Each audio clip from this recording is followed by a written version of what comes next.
Okay, so we're going to be starting blood vessels.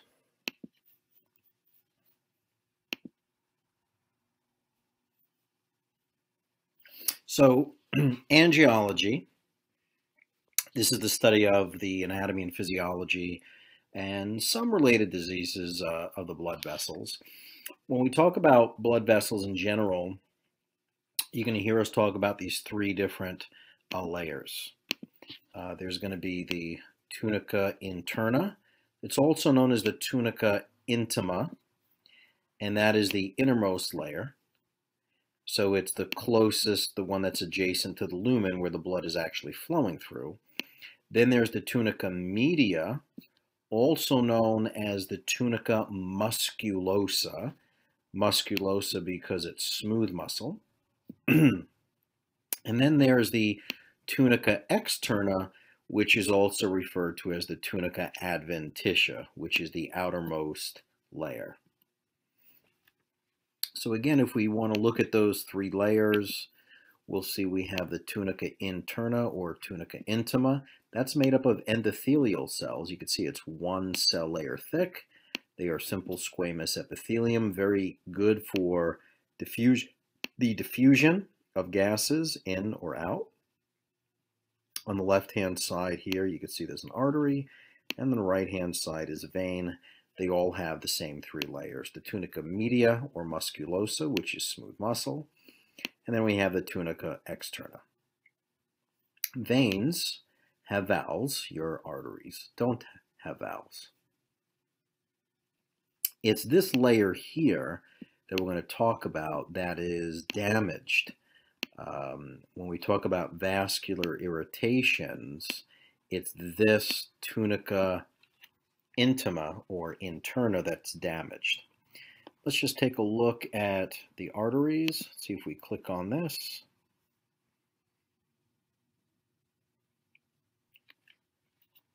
Okay, so we click here from the heart. We have the arterioles. That's the smooth muscle. These can constrict. Okay, precapillary sphincters, capillary to the heart. So from the heart and then to the heart. Here's an artery, tunica externa, tunica musculosa or media, and tunica interna, simple squamous epithelium. Arteries carry blood away from the heart, and they're going to distribute the oxygen to organs of the body.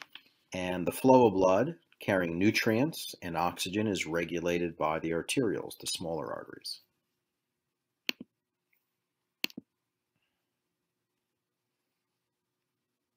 Let's click on capillaries. Let's see where this takes us.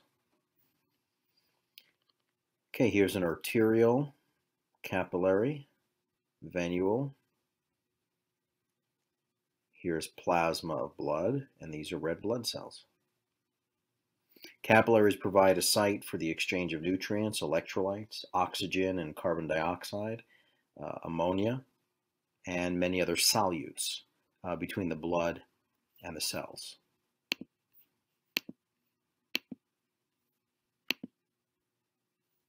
Veins and venules. So here's a vein. Again, tunica externa, tunica media. There's a valve. Tunica interna, and there's the lumen where blood flows. Here's a arteriole, capillary, and a venule.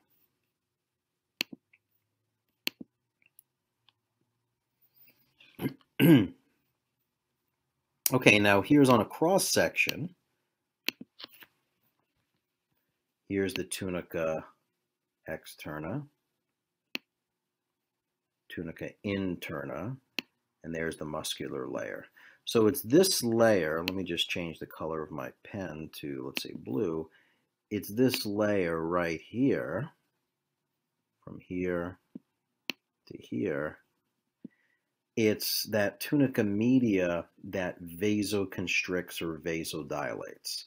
So when it vasodilates, this lumen is going to open up. And when it vasoconstricts, then this is going to move this way, this is going to move this way, this moves inward, and this moves this way. And then you have vasoconstriction, blood pressure goes up. Vasodilation, blood pressure goes down. Let's look at atherosclerosis and arteriosclerosis. So atherosclerosis is the process in which you get these cholesterol plaques that form on the arterial walls. Notice it doesn't say it's on the endothelial layer or tunica intima. It's getting into the tissues of those walls. I'll show you what that looks like.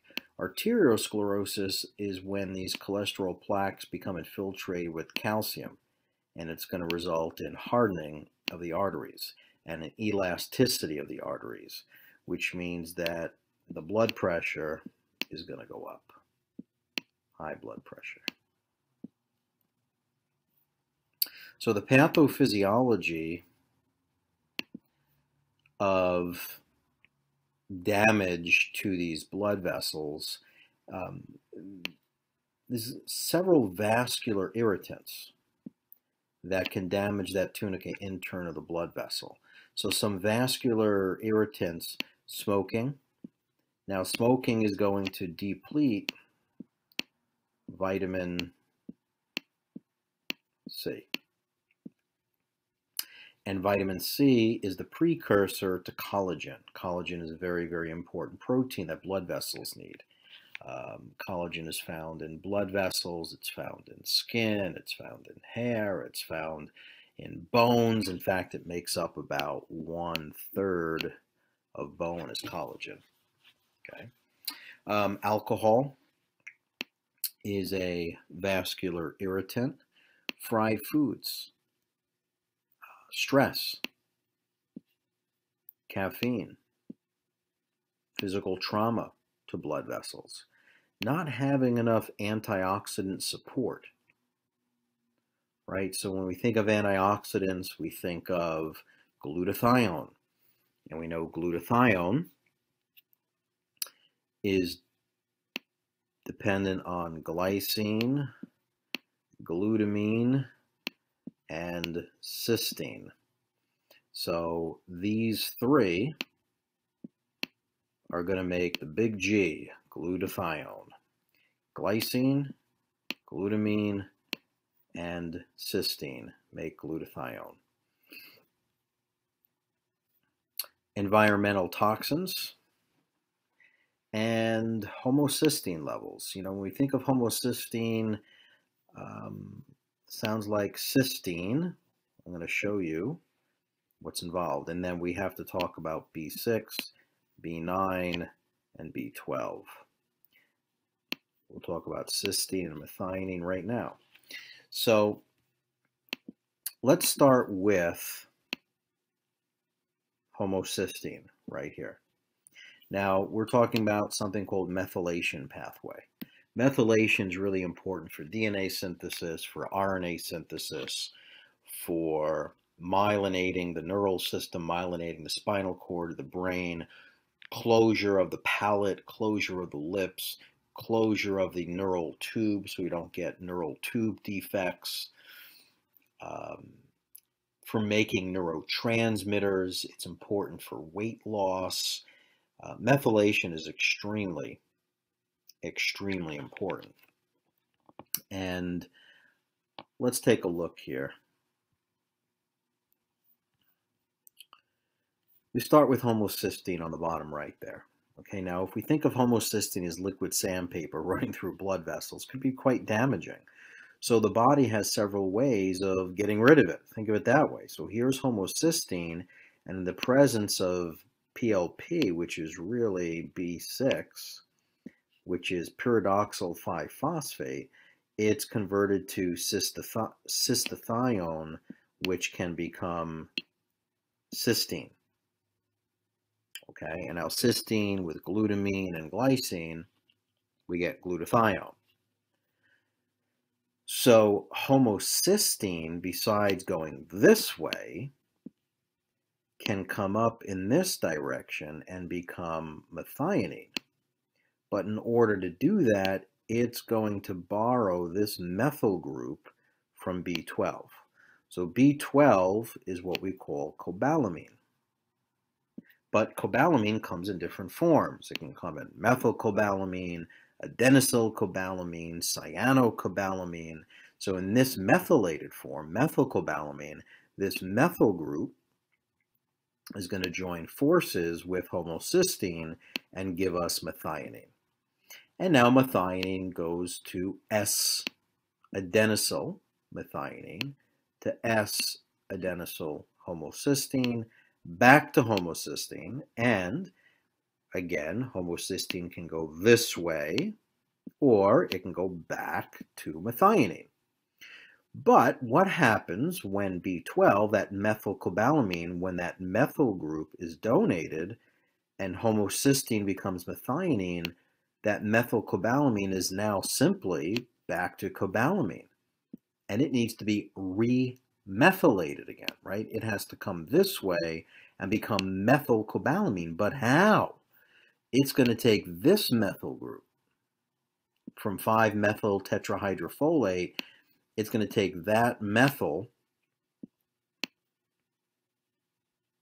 and when it does, now that methyl group is gone, so you just have THF, tetrahydrofolate, and that cobalamin becomes methylcobalamin, right? This is your folate. This is B9. So you have B9 here, you have B12 here, and here you got B6. So there's your B6, B9, and B12. And that's why you talk about a B complex. They all work synergistically together. Now, let's move forward with this. So tetrahydrofolate can move in this direction, and with this transferase enzyme, serine hydroxymethyl transferase, it becomes 5-10 methylene tetrahydrofolate, and that 5-10 methylene tetrahydrofolate becomes 5-methyl tetrahydrofolate. But in order to become that, I'm going to star this here, in order to become this, we need this very, very, very important enzyme called methylene tetrahydrofolate reductase. Anything that ends in ase is an enzyme. Certain percentage of the population have these SNPs, single nuclear polymorphisms, SNPs. And I'm sure you've heard of MTHFR.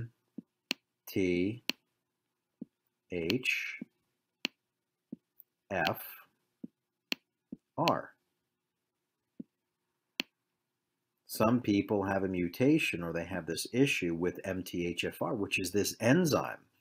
And that's when you have the C677T. You can get tested for that. Or the A1298C. And when they go for this testing, sometimes it's 23andMe, and there's a lot of other labs out there that can do it. The MTHFR, they will determine whether you're heterozygous or homozygous for C677T or heterozygous or homozygous on A1298C. And depending on the results, the labs will interpret. When you're homozygous, you're just less efficient in making these conversions. So typically the solution would be then taking not folic acid, but taking B9 in this methylated form, taking 5-MTHF in supplemental form so that you can always remethylate and cobalamin can become methylcobalamin again. All right? So really important methylation pathway. So now if that tunica interna or tunica intima cells, if those start to degenerate and die, then the next layer starts to protrude inward. That tunica musculosa can protrude inwards. Macrophages, which is a type of white blood cell that come from monocytes. So monocytes become macrophages. Monocytes were always in circulation. When they find some damaged tissues, monocytes move into those tissues and they engulf any debris, and now it's a macrophage. It's a a large cell-eating structure, like a Pac-Man. It's going to engulf things. Macrophages have many different names. When they're in the liver, they're called Kupffer cells. When in the brain, they're called microglial cells. When they're in the lungs, they're called alveolar dust cells. When they're in the skin, they're dendritic cells. So when they engulf oxidized LDL, they're now called foam cells. So these macrophages, which is a type of white blood cell, is going to infiltrate. It's going to move into the smooth muscle cells, and it's going to look for this oxidized LDL. They're called foam cells because that's exactly what it looks like. This cell right here, if you look inside here, they just look like these little white specks, like little pieces of foam. When you get something shipped to you, FedEx or UPS, and you open up the box and you see foam, if you break it, you get these small little white circles in there. These are foam cells. A calcification of the cholesterol plaque leads to hardening of the arteries, and that's called arteriosclerosis. So if we look here and we look at number 1, this is LDL. LDL cholesterol. It's got a bad rap. You need LDL cholesterol. It's not like it's bad. It just has the potential of being bad when it becomes number 2, which is oxidized LDL. So LDL is moving inward. It's moving in from the lumen. This is where blood is flowing in this direction, right? Blood is flowing in the lumen. Here's the lumen of the artery. This is the tunica interna. This is the musculosa. So you have LDLs moving inward, and now in the presence of smoking and alcohol and fried foods and poor antioxidant support, maybe poor vitamin D and vitamin E and vitamin C, and poor glutathione production, and manganese and copper and zinc all being depleted. Now you start to get oxidation. So these LDLs are rusting. They're becoming bad. The body doesn't like these. And now here's a monocyte.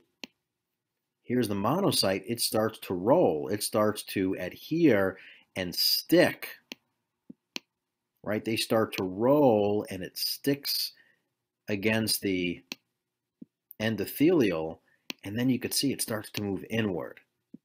Now that monocyte, now that it's in, it becomes a macrophage, and it's called a foam cell. That foam cell has engulfed all the damaged LDL. Now we start to get this accumulation of that. And you can see that it's starting to buckle, it's starting to bow, right? And if you look at the space here between the lumen and the endothelial compared to the space here it's wider, so blood pressure is lower. Here it's starting to narrow. So here is where the blood pressure goes up. Okay? All of this is inflammatory response. All of this is inflammatory. And as a result of inflammation, blood pressure goes up. So blood pressure isn't really a disease, right? It's more of like a symptom. We look at it as a symptom of inflammation. So down here are the steps. We can see LDL enters the intima. You see you have the oxidized LDL. You can see that now they're engulfed by the monocytes that have become macrophages. And when they engulf them, they become foam cells. And the foam cells release these cytokines. Cytokines are pro-inflammatory messengers, and they encourage atherosclerosis.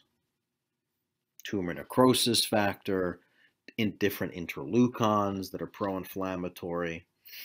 And what ends up happening, if you compare, and you compare the lumen here, see how it's nice, it's smooth.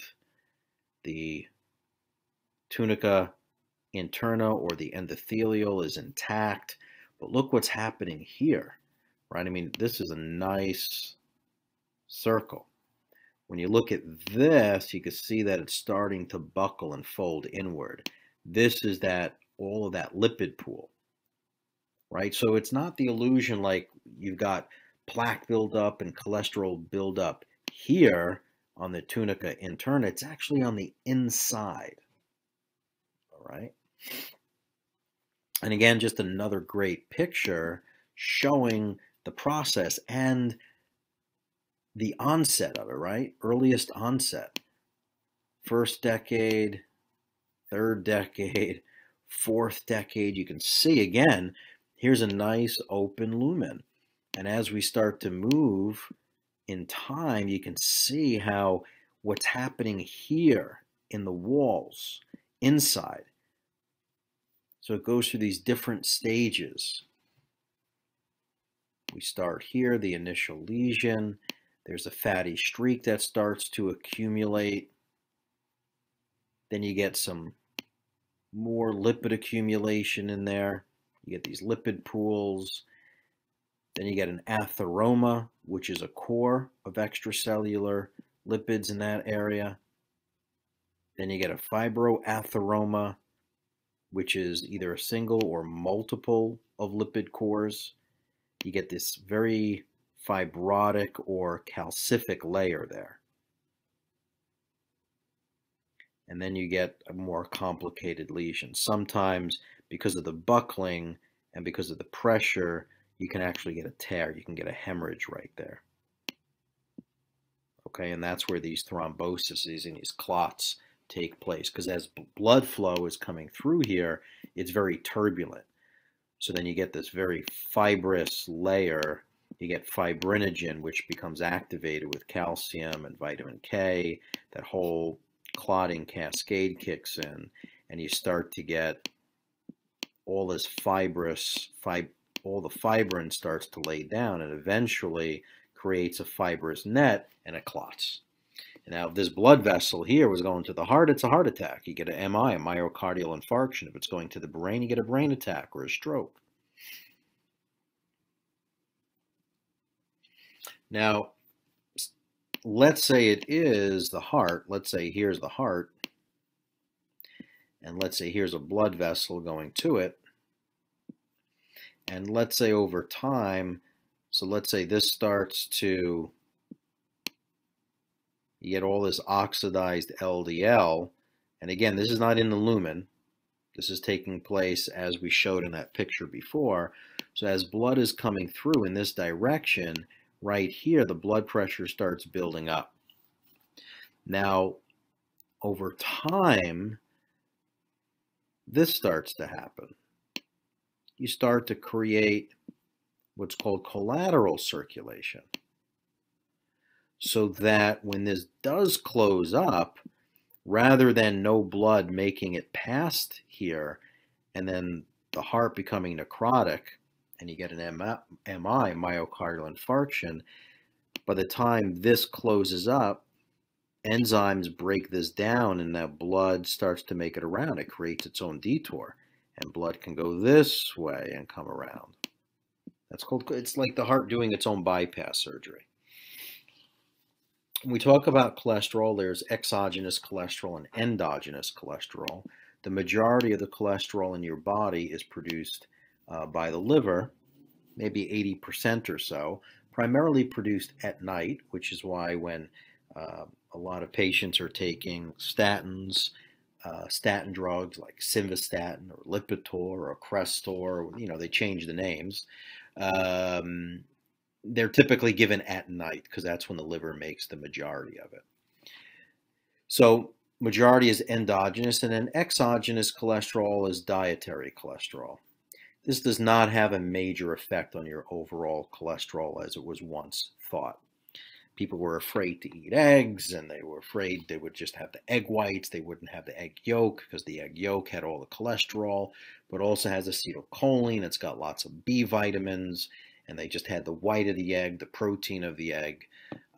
But we know now that it doesn't change much. You know, the Harvard newsletter came out years ago. I don't know if it was 2003 or 2004, but long time ago, kind of debunked that myth.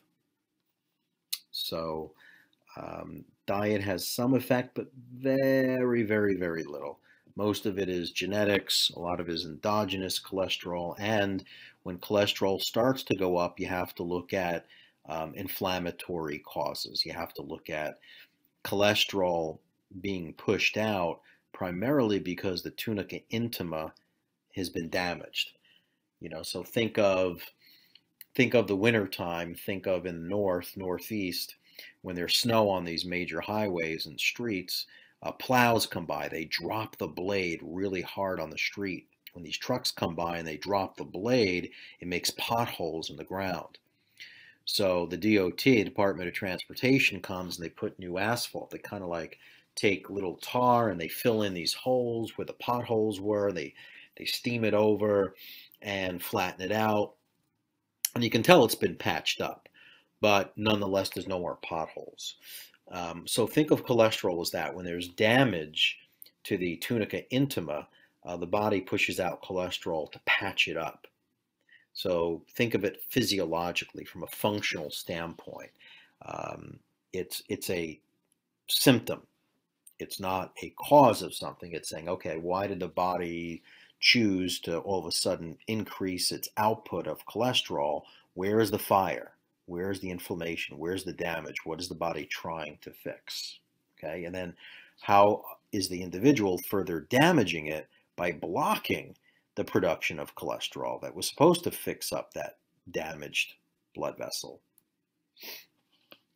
So here are some things that can affect cholesterol. Genetics have a major impact. Diet, very, very little.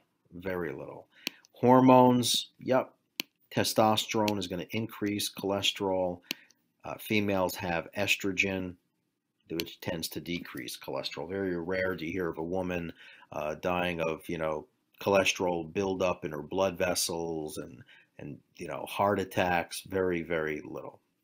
Thyroid function, an increased serum cholesterol levels. Look to see if there's hypoactivity of the thyroid. When there's decreased serum cholesterol, hypoactive thyroid. Diabetes, again, hyperglycemia or high blood sugar is very damaging to the blood vessels. So if there's damage to the tunica intima, the body's going to kick out more cholesterol. And also, they're going to be using lipids and fats and cholesterol for energy if they're not metabolizing glucose very well. LDLs, your low-density lipoproteins, that is the cholesterol that the liver makes, and it pushes that cholesterol out to the tissues. Those are LDLs.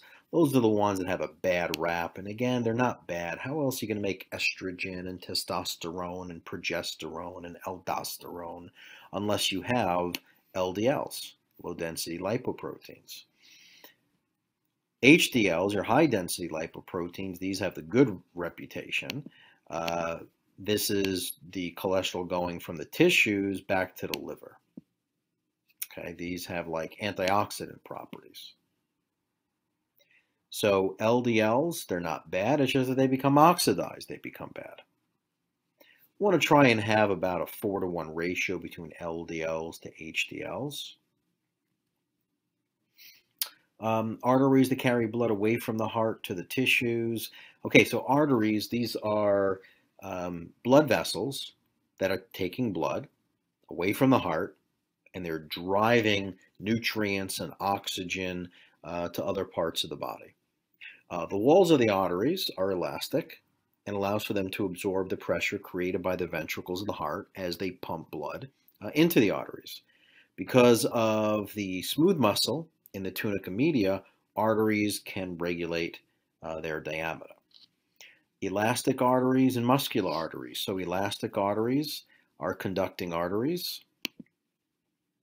and muscular arteries are distributing arteries. The elastic arteries are larger in diameter, whereas the muscular arteries are medium in diameter. Elastic arteries have more elastic fibers, less smooth muscle, whereas muscular arteries are more smooth muscle, fewer elastic fibers. The elastic arteries function as a pressure reservoir, and the muscular arteries distribute blood to various parts of the body. Arteries as pressure reservoirs, so you can see here as on the left-hand side, we have ventricular contraction. On the right-hand side, ventricular relaxation. And you can see the aorta and the elastic arteries on the left-hand side. And on the right-hand side, you can see the blood continues to flow towards the capillaries on the right-hand side. But you can see the difference in the diameter of the arch of the aorta there. Anastomosis is the union of the branches of two or more arteries supplying the same region of the body. This provides an alternative route for blood flow. Arteries that do not form anastomosis are called end arteries. And if an end artery is blocked and blood cannot get to the particular region of the body, then necrosis takes place, right? Deadening of those tissues. They become black, they become necrotic, black tissue, no oxygen. Okay, let's talk a little bit about capillaries. Let's look at capillary exchange here.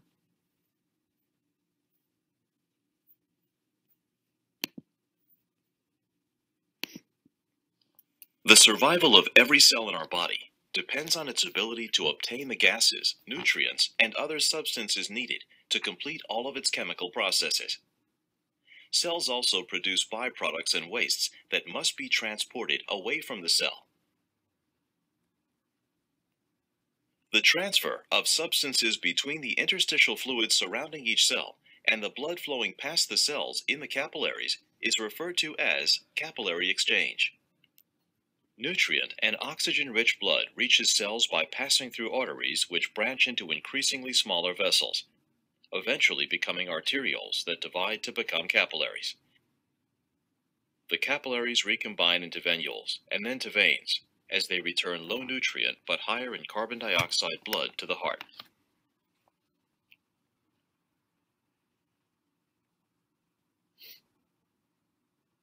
Capillary walls are composed of thin squamous cells, which in most cases have pores through which some substances and fluid can pass. Squamous This cell allows the epithelium. exchange of substances between the bloodstream and the interstitial fluid. Simple diffusion is the primary method for exchange of many substances through the capillary wall. Diffusion from the bloodstream into the interstitial fluid, or vice versa, is solely dependent upon the substance's concentration gradient on either side of the vessel wall. Lipid-soluble substances and gases can pass directly through the thin cells of the capillary wall. Lipid-insoluble substances diffuse through pores in the capillaries.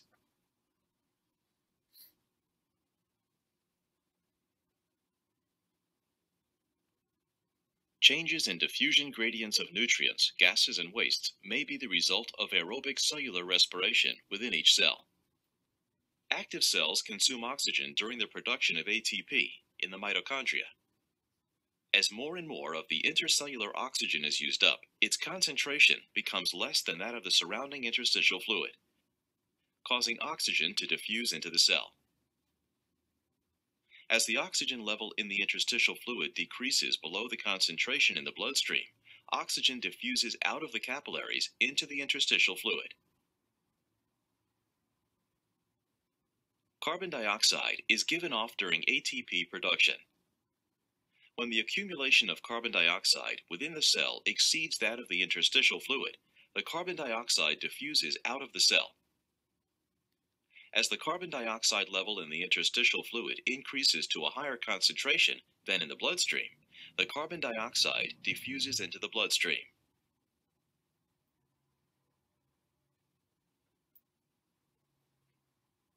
Transcytosis provides a method to move larger molecules, such as proteins or antibodies, through the capillary wall. During this process, the capillary cell membrane uses endocytosis to form a vesicle containing the needed protein or antibody. Endocytosis. The vesicle seals to enclose the proteins in a double phospholipid membrane, which passes unaltered through the cell, then passes out of the opposite side by exocytosis. Exocytosis.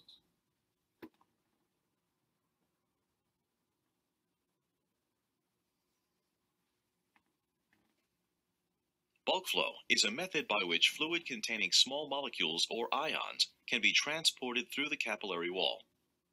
Bulk flow is important in maintaining the volume of interstitial fluid. The outward blood pressure-driven movement of fluid and substances small enough to pass through capillary pores is known as filtration.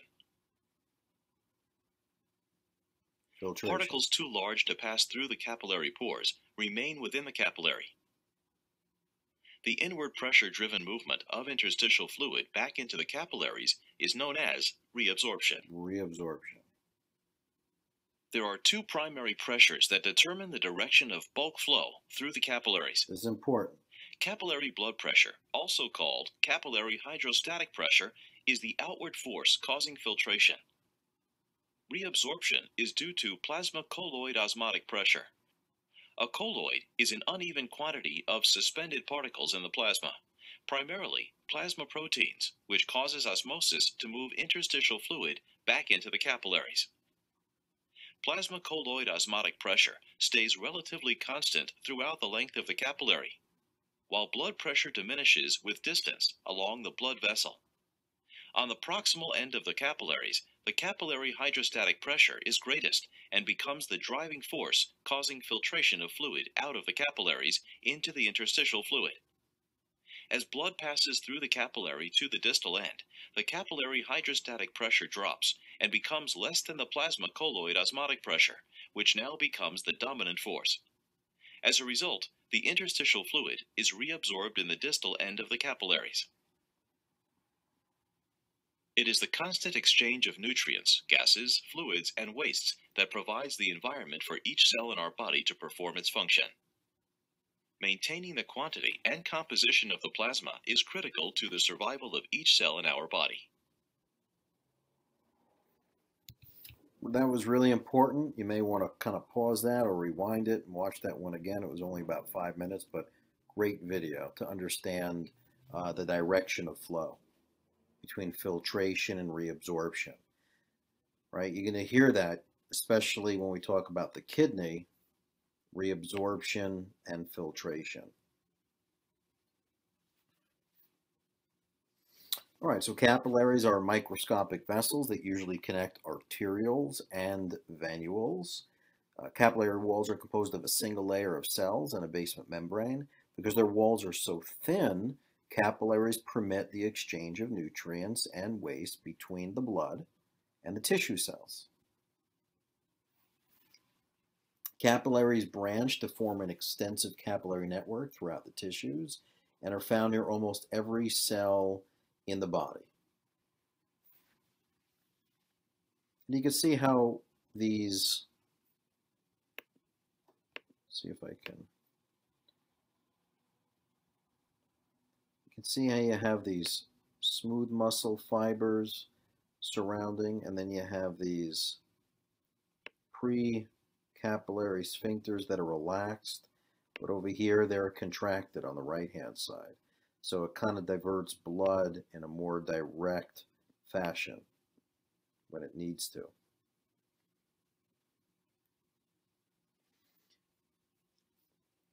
Again, here's the picture of veins and venules. Again, you're going to see those same layers where you have the outer layer, the tunica externa, tunica interna, and the tunica media. And remember, our veins have valves. Venules are small vessels that are formed by the union of several capillaries. Venules drain blood from the capillaries into veins. Veins are formed from the union of several venules. Compared to arteries, veins have a thinner tunica interna and media and a thicker tunica externa. Veins have less elastic tissue and less smooth muscle than arteries. Veins contain the valves.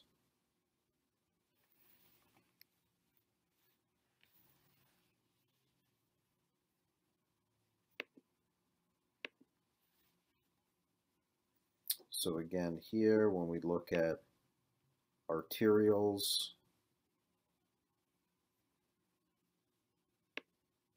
they deliver blood to capillaries and help regulate blood flow from arteries to the capillaries.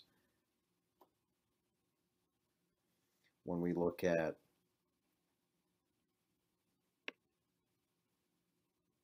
postcapillary venules and then muscular venules, the postcapillary venules are going to pass blood into the muscular venules, permit exchange of nutrients and waste between the blood and the interstitial fluid, and they function in white blood cell emigration.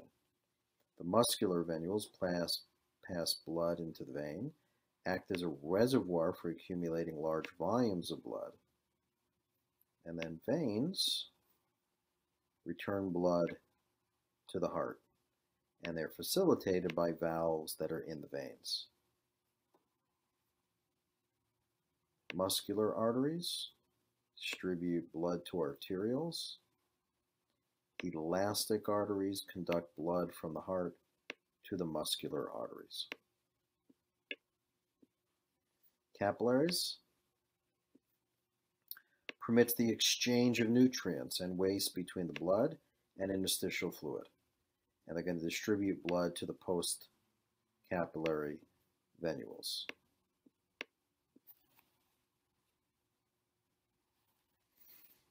At rest, the largest portion of the blood is in the systemic veins and venules, which are considered blood reservoirs, right? So if you look at the percentage, you have 64% of the blood at rest is going to be in the venules or the veins. Systemic arteries and arterioles, 3%. Pulmonary vessels, 9%. The heart is 7%. And systemic capillaries are 7%. Substance cross the capillary walls by either diffusion, that little video that we saw before, if you want to go back and replay that, it talked about these terms: diffusion, transcytosis, remember there was the endocytosis and exocytosis, and bulk flow. Let's look at the capillary exchange.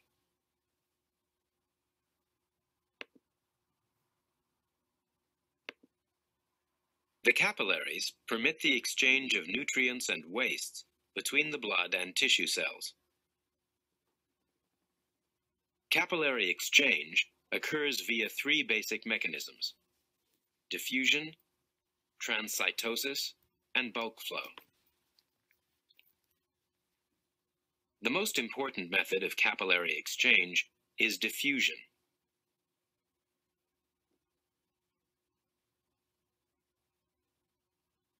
Oxygen, carbon dioxide, steroid hormones, and other lipid-soluble substances pass through endothelial cell membranes.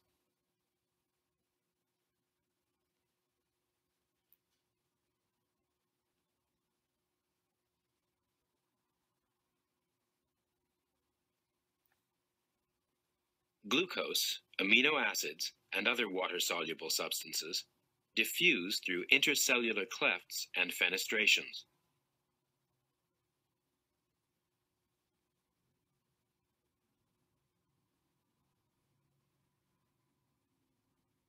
Transcytosis is used to move small amounts of large lipid-insoluble molecules, such as large proteins, across capillary membranes. In this process, substances contained in vesicles enter endothelial cells by endocytosis and exit by exocytosis.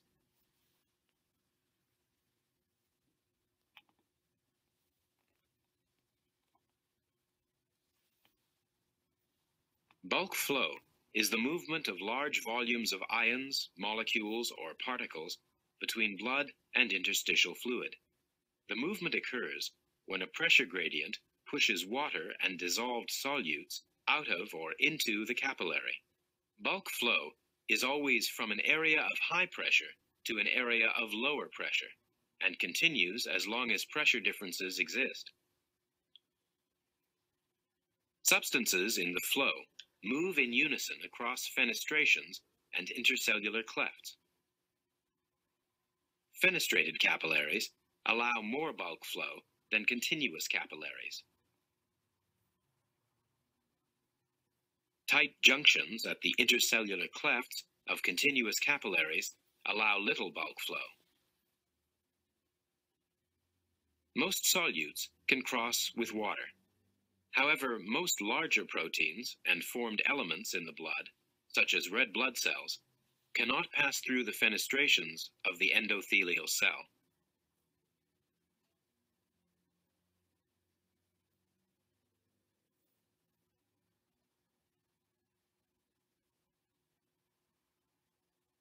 Bulk flow plays an important role in regulating the relative volumes of blood and interstitial fluid. It does this by balancing specific pressures.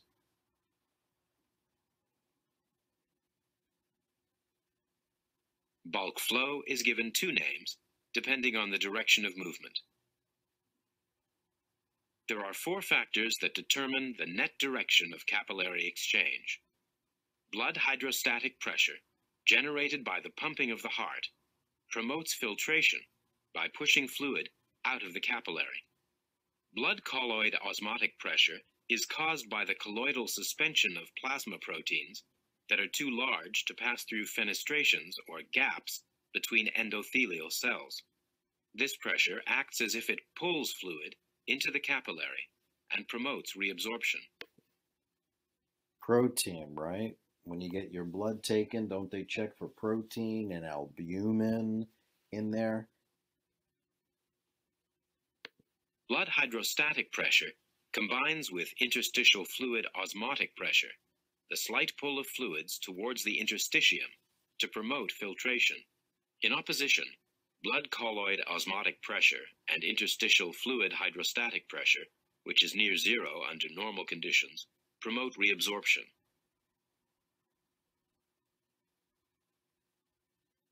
The balance of the filtration and reabsorption forces, called net filtration pressure, determines whether blood volume remains steady or changes. At the arterial end of the capillary, filtration pressures are stronger by 10 millimeters of mercury. At the venous end, reabsorption pressures are stronger by 9 millimeters of mercury. As these typical pressures illustrate, about 90% of the fluid volume that is filtered out of the capillary is reabsorbed. The remainder drains into lymphatic capillaries to form lymph. An abnormal buildup of interstitial fluid results in swelling, known as edema. Edema. Edema is a symptom of increased blood hydrostatic pressure, or capillary permeability, decreased blood colloid osmotic pressure, or a problem with normal lymphatic drainage. Blood moves through vessels at a rate that is inversely related to total cross-sectional area. For example, capillaries, when all of them are added together, have a higher cross-sectional area than arteries and veins. Therefore, blood flows more slowly through capillaries. Slower blood velocity in the capillaries allows more time for the exchange of materials. Arteries and veins have lower total cross-sectional areas, so blood velocity is greater. Blood velocity slows as blood travels away from the heart, and increases as blood leaves capillaries and returns to the heart. Great video. Great visual. Right, so we spoke about diffusion, substances such as oxygen and carbon dioxide, glucose, amino acids, and hormones that are going to cross capillary walls by a method called simple diffusion.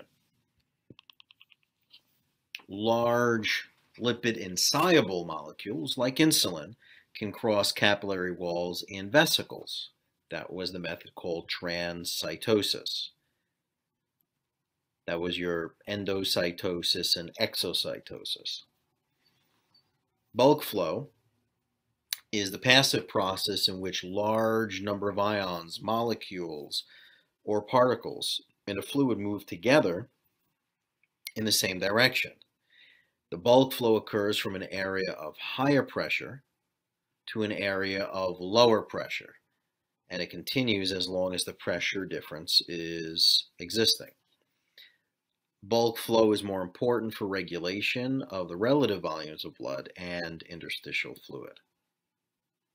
So filtrate is pressure-driven movement of fluid and solutes from blood capillaries into interstitial fluid. The blood hydrostatic pressure and interstitial fluid osmotic pressure are going to promote filtration, right? That was what that video was telling us before. So we have the blood hydrostatic pressure, and we have the interstitial fluid osmotic pressure that promotes filtration. Reabsorption is pressure-driven movement of fluids and solutes from interstitial fluid into the blood capillaries, whereas the filtration was the pressure-driven movement of fluid and solutes from blood capillaries into interstitial fluid, right? Reabsorption is pressure-driven movement of fluids and solutes from interstitial fluid into blood capillaries.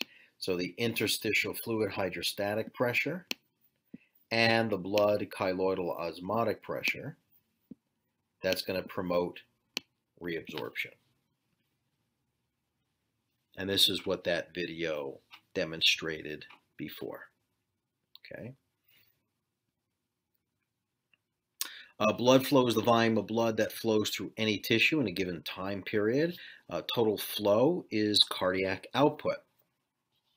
The volume of blood that circulates through systemic or pulmonary blood vessels each minute. The cardiac output is equal to the heart rate times the stroke volume.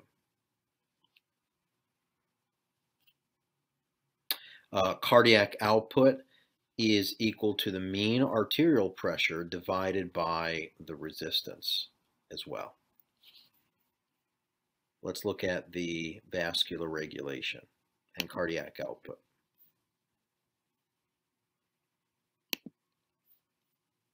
In the cardiovascular system, the flow of blood is determined by factors that drive and resist moving blood. Even the system's level of production, known as cardiac output, can be measured as a ratio of driving force to resistance. Feedback loops in the central nervous and endocrine systems both change and regulate blood pressure and vascular resistance, and therefore have an important impact on cardiac output. The primary factors that influence circulation are mean arterial blood pressure, systemic vascular resistance, cardiac output. Liquids, such as blood, move from areas of higher pressure to areas of lower pressure. In the heart, where systemic blood flow begins, the pressure gradient is the mean arterial blood pressure, the pressure measured as the blood leaves the left ventricle, minus the blood pressure as it enters the right atrium. The right atrial pressure is so low that its effect on systemic flow is discounted. Therefore, systemic flow is said to be directly proportional to mean arterial blood pressure. The greater the pressure gradient, the greater the flow. Systemic blood flow is affected by cardiac output, the volume of blood driven by heart contractions. Cardiac output is the product of heart rate and stroke volume, and is influenced by venous return, the contractile strength of cardiac muscle cells, and metabolic demands. The greater the output, the greater the flow.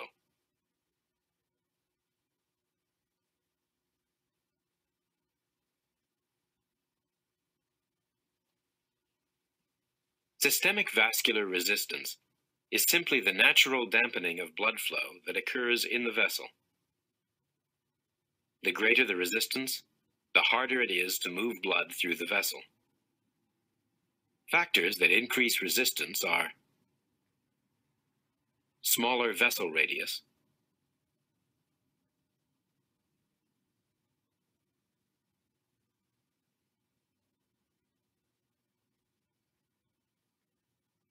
greater blood viscosity,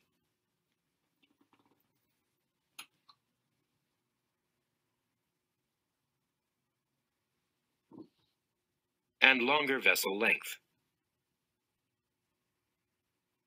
That's important. The greater the resistance, the greater cardiac output and blood pressure must be to overcome the resistance.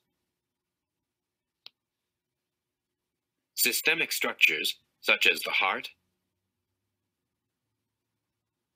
arteries and arterioles, veins and venules, and the kidneys, affect blood pressure, flow, and resistance.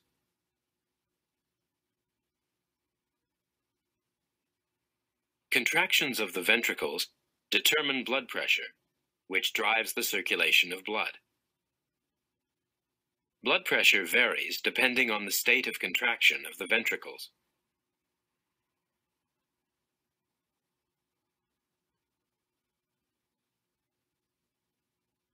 Maximum blood pressure occurs during contraction, or systole.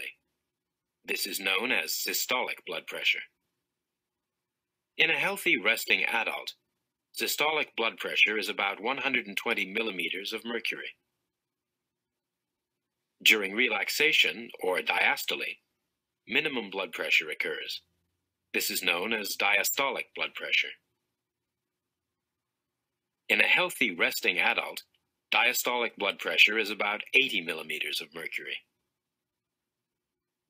During the contraction cycles of the heart, elastic vessels expand and recoil to maintain a mean arterial blood pressure. Blood pressure is read as the systolic blood pressure over the diastolic blood pressure. For a healthy resting adult, blood pressure is said to be 120/80. Mean arterial blood pressure is calculated as diastolic BP plus a third of the difference between systolic and diastolic blood pressures. This accounts for the fact that diastole lasts longer than systole. Mean arterial blood pressure for a healthy resting adult is about 93 millimeters of mercury.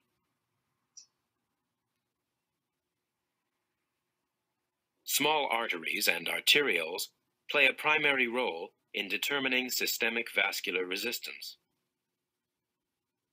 As blood passes through arterioles, pressure decreases significantly. Decreasing arteriole radius and decreased wall elasticity are the main reasons for increased systemic vascular resistance.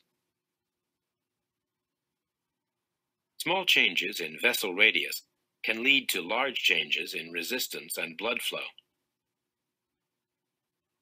Vasoconstriction of a vessel brought on by smooth muscle contraction in the arterial wall increases systemic vascular resistance and can reduce blood flow to almost nothing. Vasodilation of a vessel brought on by smooth muscle relaxation in the arterial wall reduces systemic vascular resistance and can dramatically increase blood flow. Venous return is the volume of blood flowing back to the heart from the systemic veins. Increased venous return through the inferior vena cava and superior vena cava leads directly to greater cardiac output. Decreased return contributes to decreased output. 4 factors that increase venous return are blood volume regulation by the kidneys, venous tone, and skeletal muscle and respiratory pumping. The kidneys regulate blood volume by reabsorbing salt and water.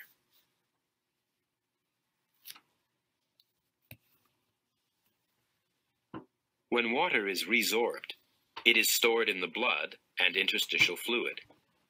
Increased reabsorption increases blood volume and venous return. Decreased reabsorption increases urine production, which decreases blood volume and venous return.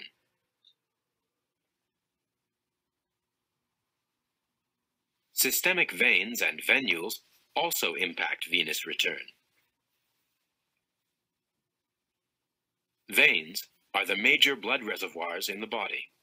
The volume of blood stored in a vein depends on its tone, or the degree of smooth muscle contraction in the walls of the vein.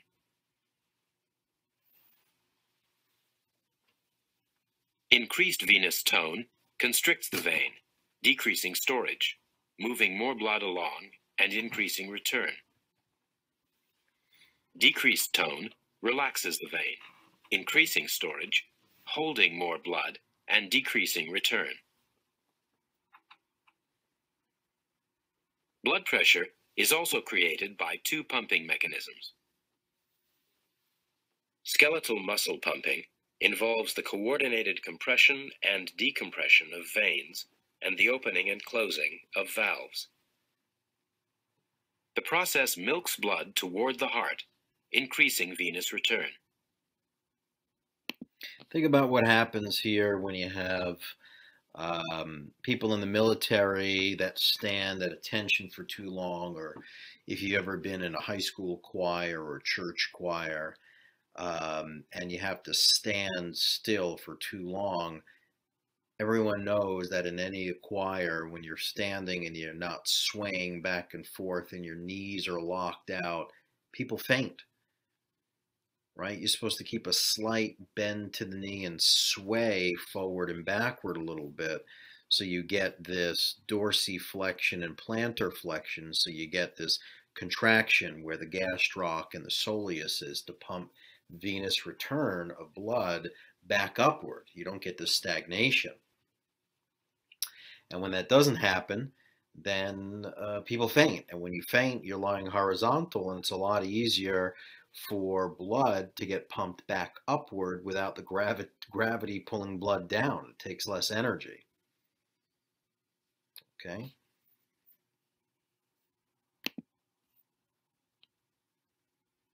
Respiratory pumping involves the compression and decompression of veins in the thoracic and abdominal cavities. Movements of the diaphragm during inhalation and exhalation alternately compress and decompress veins in both cavities, pumping blood toward the heart and increasing venous return. The nervous system regulates blood pressure via negative feedback loops in two types of reflexes, baroreceptor and chemoreceptor. Baroreceptors monitor blood pressure. Chemoreceptors monitor chemical composition. Both are located in the carotid sinus and arch of the aorta.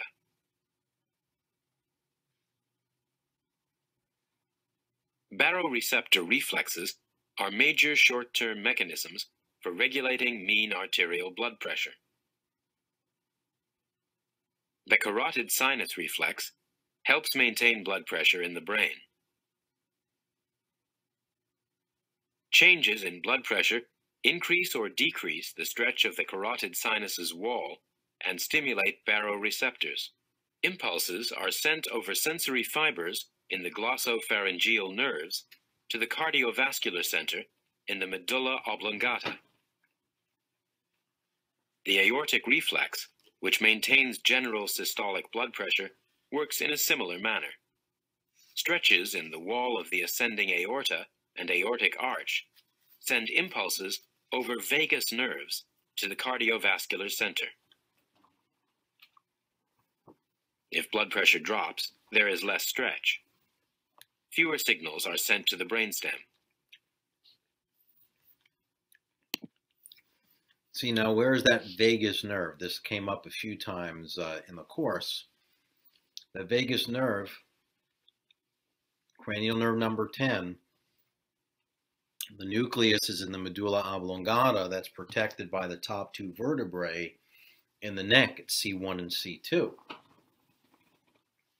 So we know when there's traumatic childbirth and there's subluxation up at the atlas at C1 or C2, and there's disturbance of that vagal nerve, there could be a lot of malfunctions. That's why they look at the scoring, the APGAR scoring when children are born. They look at blood pressure. They look at the color of the baby. They listen to their heart.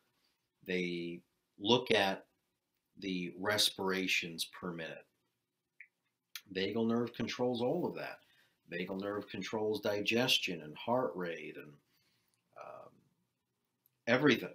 It's so very, very important. It's parasympathetically it's part of the parasympathetic neural system. The feed and breathe, the rest and digest, cranial nerve 3, 7, 9, and 10, and sacral segment S2, 3, and 4.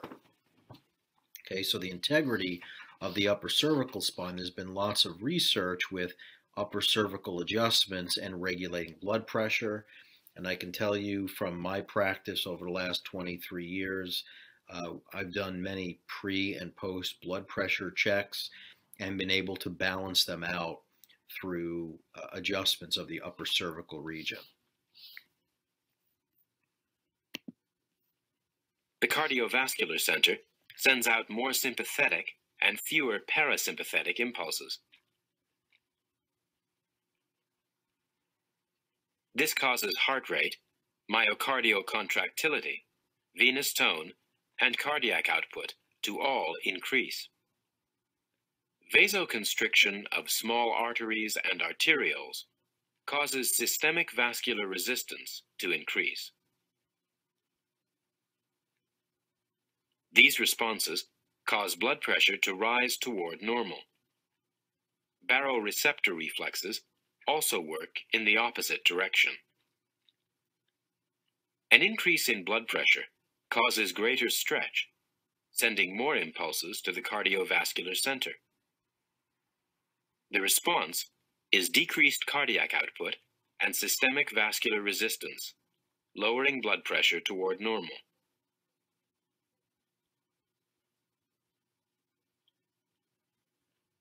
When there is a large drop in blood pressure, such as during hemorrhage, the baroreceptor reflex does not produce a sustained response. Peripheral chemoreceptors respond to changes in concentration of oxygen, carbon dioxide, and hydrogen. Stimulated chemoreceptors send impulses to the cardiovascular center, which increases sympathetic stimulation to the arterioles and veins. Sustained increases in systemic vascular resistance, cardiac output, and venous tone raises blood pressure toward normal. Hormones regulate blood pressure over the long term. Regulating hormones include renin, angiotensin, and aldosterone, which form what is called the RAA system. Other important hormones are the antidiuretic hormone and atrial natriuretic peptide.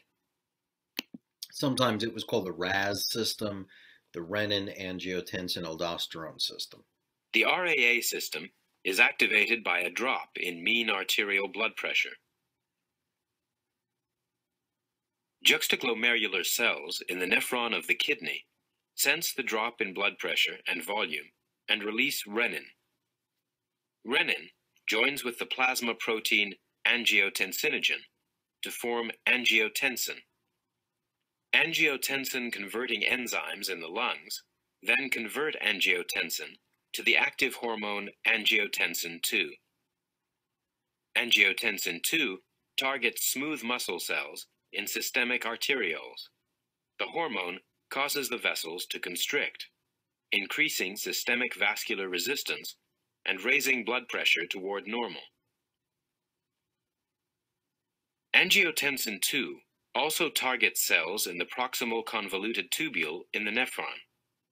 The reabsorption of sodium and chloride ions sets up an osmotic gradient, favoring the retention of water. decreases urine production, and increases blood volume and pressure. Angiotensin II also targets cells in the adrenal cortex. Again, these cells are stimulated to produce more aldosterone, which prompts the kidneys to reabsorb sodium and water. The increased blood volume boosts cardiac output and raises blood pressure toward normal. When blood pressure drops as the result of dehydration, angiotensin II targets the thirst center in the brain. The sensation of thirst prompts water intake. Water absorbed in the GI tract increases blood volume, boosts cardiac output, and helps raise blood pressure back toward normal. Antidiuretic hormone, or ADH, responds to high blood osmotic pressure due to blood loss and low amounts of water in the blood. ADH, secreted by the posterior pituitary gland, binds to smooth muscle cells in arteriole walls. The result is vasoconstriction, which increases resistance and helps raise blood pressure back toward normal. In the kidneys, ADH binds to the principal cells, forming walls of the nephron tubules. The tubules add water pores called aquaporins to surface membranes.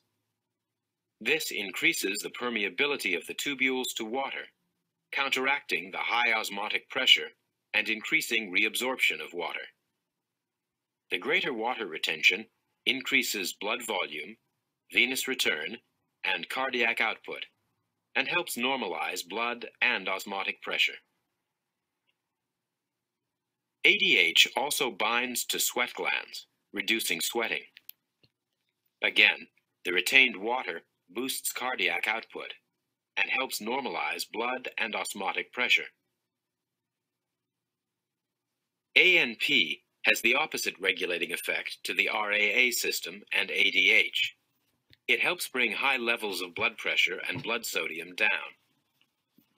When high blood volume stretches cells in the atria of the heart, ANP is secreted and targets cells in the kidneys. The hormone inhibits sodium and water retention. Blood volume lowers as more sodium and water is lost in urine. Blood pressure and blood sodium are lowered toward normal.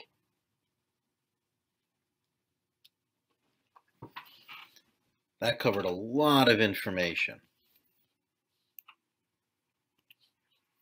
but a great video.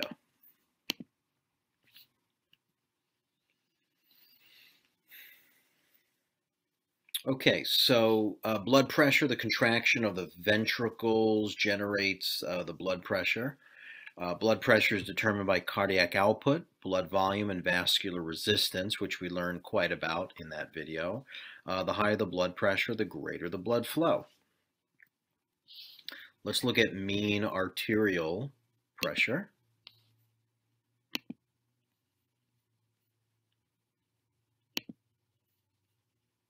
Liquids, such as blood, move from areas of higher pressure to areas of lower pressure.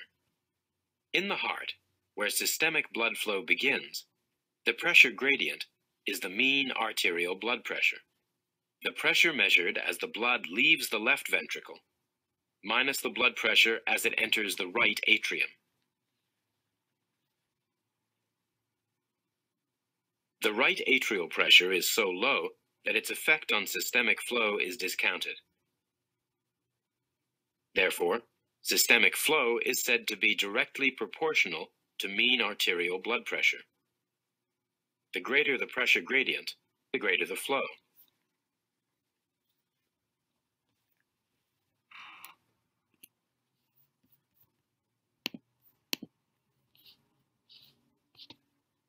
So resistance, the R. Resistance is the opposition to blood flow due to friction between the blood and the walls of the blood vessels. The higher the resistance, the smaller the blood flow. Now, the resistance depends on the size of the blood vessel lumen, the blood viscosity or the thickness, and then the total blood vessel length. So resistance increases if that size of the lumen gets shorter. So if you have vasoconstriction, the blood pressure is going to go up. Blood viscosity, obviously, the thicker the blood, the more the resistance. And if you think about someone who's gaining weight, that they're putting on fat cells, now there's more blood vessels that the body has to create to feed the additional pounds. Increased fat, increased adipocytes, increased blood vessel length, increased blood pressure because of the increased resistance due to the increased length. The venous return, what the video was showing us before was that, well, you have valves, the veins have valves which help to return blood. There's the respiratory pump of the diaphragm moving up and down, stimulating the inferior vena cava and returning blood flow back up.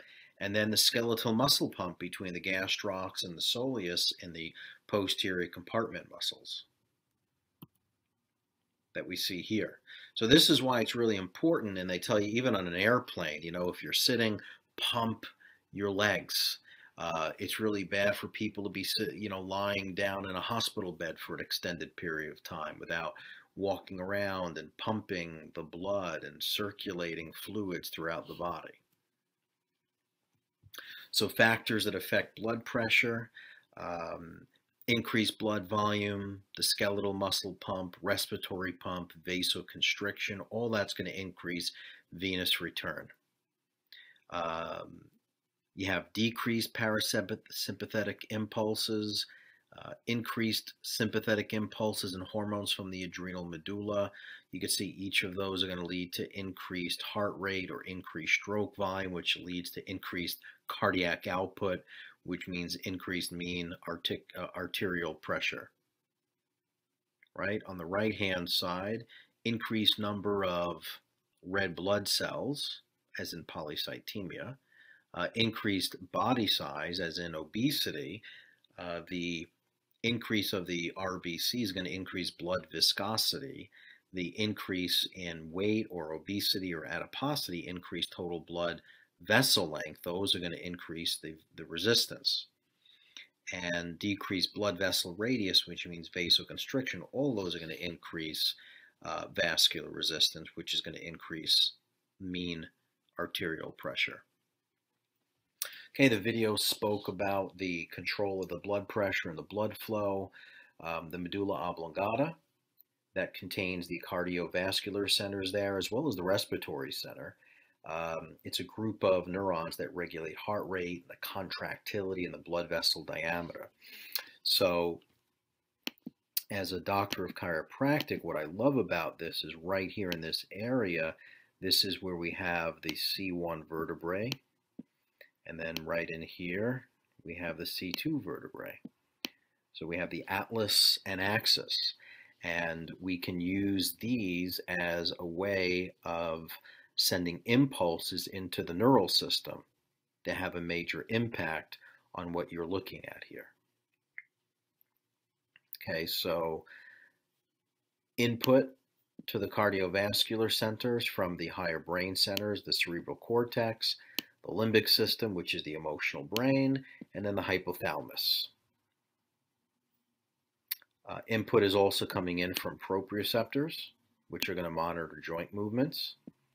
Then there's baroreceptors, which is going to monitor the blood pressure, especially in the carotid sinus. And then chemoreceptors for the blood acidity levels based on hydrogen, carbon dioxide, and oxygen. Now the output is going to be to the effectors. The heart, if the vagal nerve is stimulated, which is parasympathetic, you're going to get decreased heart rate. If the cardiac accelerator is kicked in gear, which is sympathetic stimulation, you're going to get increased heart rate and contractility. And again, vasomotor-wise, sympathetics are going to make the tunica musculosa vasoconstrict, as so many hormones, right? We were talking about the renin, aldosterone, angiotensin system. Baroreceptors, these are important pressure-sensitive sensory neurons that monitor the stretch that takes place within the walls of the blood vessels. So we have one here, baroreceptors in the carotid sinus and also in the arch of the aorta. Very important. Negative feedback, regulation of blood pressure, pretty much self-explanatory. But let's take a look at the video, put it together for us.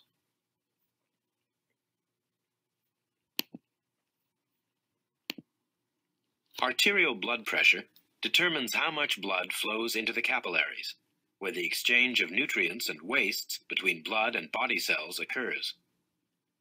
If the pressure is too low, not enough blood goes into the capillaries. If the pressure is too high, blood vessels can break, causing internal bleeding and possibly strokes. The aortic arch and common carotids are arteries that supply blood to critical areas of the body. The aortic arch supplies the body, and the common carotids supply the head. Within these major arteries are structures called baroreceptors that measure blood pressure and send nerve impulses up to the brain.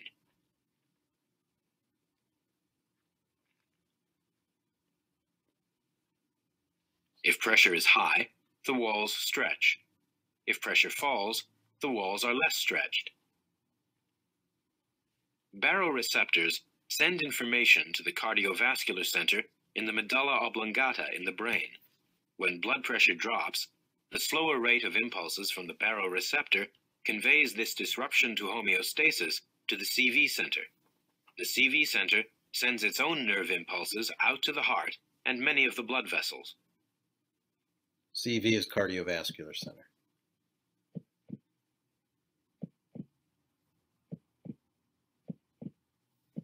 The heart starts to beat faster, sending blood to the arteries at a faster rate. It also beats with greater strength, sending greater amounts of blood to the arteries with each beat. The nervous signals from the brain also signal secretion of hormones that constrict blood vessels, increasing their resistance. As the pressure of the blood in the arteries goes up, the change is detected by the baroreceptors that send the information about the restored blood pressure up to the brain. When the brain receives this response, it will cut back on its stimulation to the heart and blood vessels because homeostasis has now been achieved.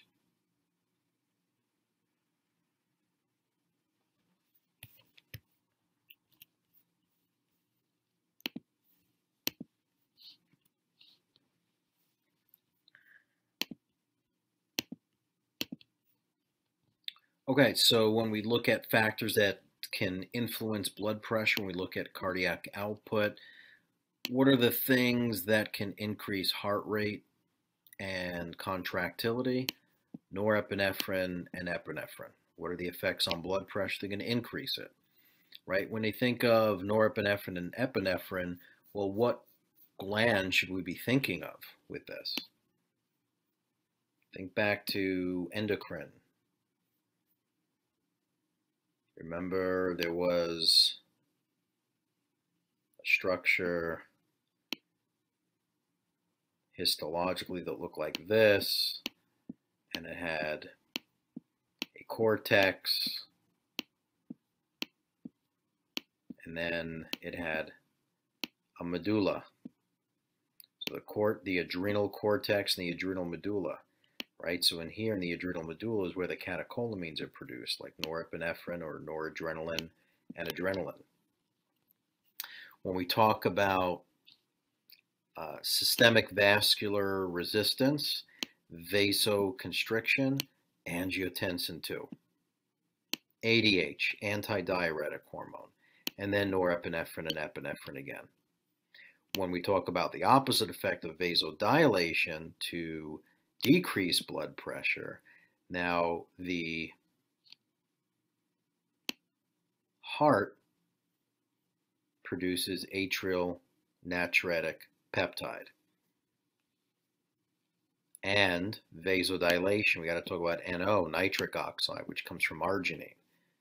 Vasodilation. Blood volume. If we want to increase blood volume, aldosterone or ADH. If we want to decrease blood volume, That's ANP, atrial natriuretic polypeptide. When you look at the first two letters of natriuretic, that's Na, which is sodium. Okay, so you have aldosterone. Aldosterone is designed to increase or to retain and hold on to sodium. If we're holding on to sodium, we're holding on to water. There's your antidiuretic hormone. If we're getting rid of sodium, we're getting rid of water, that's going to decrease blood volume.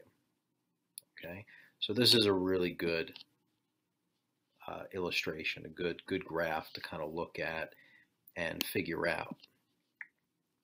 But it does put it all together. Autoregulation is the ability of a tissue to automatically adjust its own blood flow to match its metabolic demands for delivery of oxygen and nutrients and the removal of waste. Physical and chemical stimulus can lead to autoregulation. Okay, this is an important diagram here, or slide, because it shows all the different major arteries and where you can palpate them and feel them. Important. Let's look at some of the biggies, like temporal artery. If we have clients or patients that are complaining of pain at the temple, especially a smoker, we have to consider temporal arteritis. The common carotid artery, everyone knows how to check their own pulse. You know, a lot of runners take their fingers and they put it right in front of or superficial to the SCM muscle. For that, when taking blood pressure, we put the stethoscope right over here over the cubital fossa where the brachial artery is. Then we know about the radial pulse for the radial artery. Then there's the femoral artery. Behind the knee is the popliteal and posterior tibial. And between the first and second digits right here in the metatarsal is the dorsal pedal artery. With men with erectile dysfunction, oftentimes the popliteal is assessed and the dorsal pedal. Usually the lower extremity pulses are going to be weak with erectile dysfunction. And again, just showing the palpation, which means how you can feel and assess the different blood vessels at different parts of the body. Okay, circulatory routes. Now we're talking about actual blood flow. So this may be a good place if you want to take a break. You can pause it here, or if you want to keep going, then we could just chug along and talk about different routes. So here it's important to remember blood flow through the heart. And when we have deoxygenated blood, blue right here, that's coming into the right atrium, then into the right ventricle, into the pulmonary trunk, to the pulmonary arteries, right and left, into the lungs. Lungs are picking up the oxygen, and it's going to drive it into the pulmonary veins, back into the left atrium, into the left ventricle, and then left ventricle is going to pump from inferior to superior. It's going to pump the blood through the aortic semilunar into the arch of the aorta, and it's going to pump it systemically. It's going to pump it up to the brain. It's going to go down the arch of the aorta to the thoracic aorta, to the abdominal aorta. It's going to hit all the abdominal organs. Then it's going to go to the lower extremity. Then we have to find a way to get the blood back to the heart, from the brain to the heart, from the fingertips to the heart, and then from the toes back to the heart, and then the digestive organs back to the heart, and from the heart itself back to the heart. Can't forget that. So let's look at some of the systemic circulation. We'll talk about some of the big blood vessels here.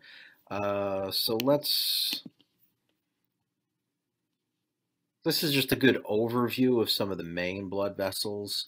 So there's the arch of the aorta right here. That's the arch. There are some main blood vessels that come off of it. One large one coming this way to the right side of the body. and that's called a brachiocephalic trunk. Brachio for arm, cephalic to the head, which means off of that blood vessel is going to be a few that go up this way to the head, and then there's going to be another one that goes down the arm.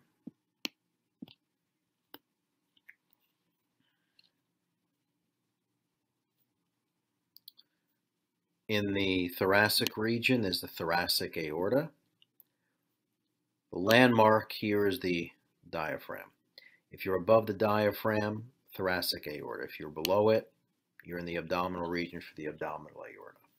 We'll get a better close-up view of some of these blood vessels here, and then we're going to break it down. We're also going to break down blood vessels from the heart to the fingers, from the heart down to the toes, from the heart up to the brain, and then we'll get into the venous system and we'll work backwards. Toes up to the heart, digestive organs up to the heart, fingertips back up to the heart. So here's the arch of the aorta, right here. And then you can see brachiocephalic trunk, we'll call that number 1. Left common carotid, number 2. Left subclavian, number 3. Those are the 3 main branches that come off the arch of the aorta.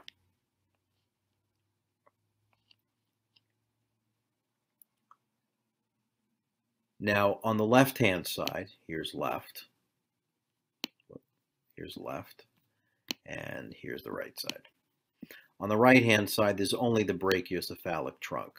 So off of the brachiocephalic is where we're going to have the common carotid and subclavian coming off of it. Okay. Then we have the ascending aorta, right? So coming up, ascending aorta, arch of the aorta. Now it's descending down. So here's the thoracic aorta, and that's what it's called if you're above the diaphragm. Once you're below the diaphragm, now here is the abdominal aorta.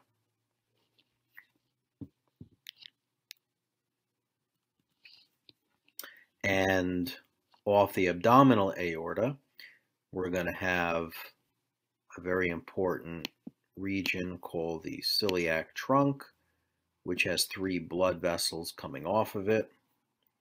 We have 1 is the left gastric, 2 is the splenic, and the 3rd is the common hepatic coming off of it. So right there, that's your celiac trunk. Then another important blood vessel is the superior mesenteric, inferior mesenteric, and we have the gonadals.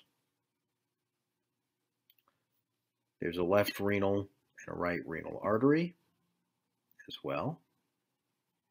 And then there's the adrenal arteries.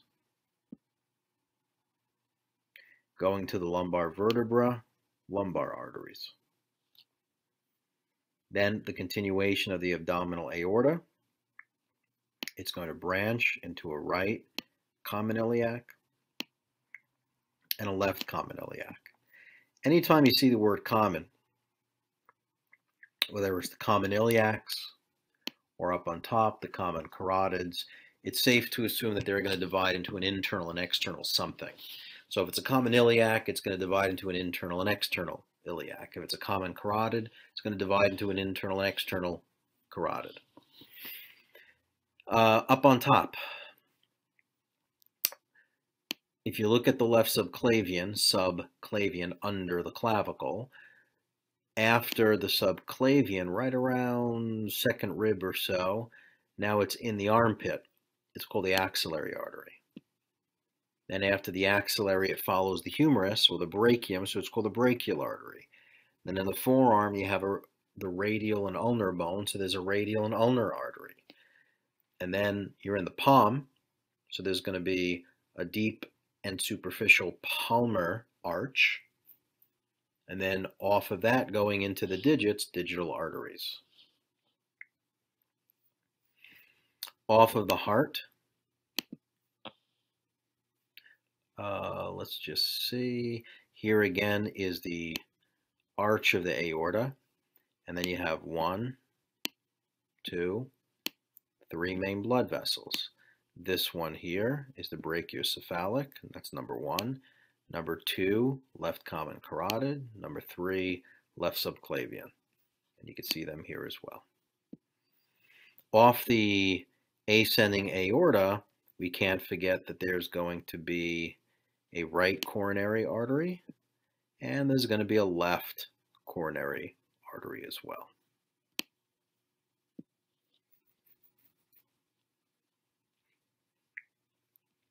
The right coronary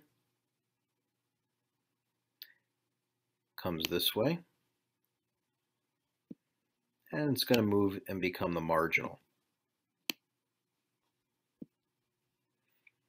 The left coronary comes right down.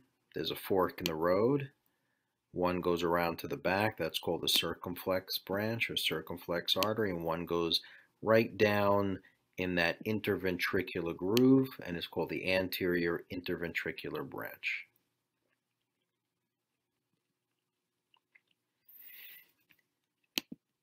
I like this picture because it shows the 1, ascending aorta, 2, arch of the aorta, 3, descending aorta.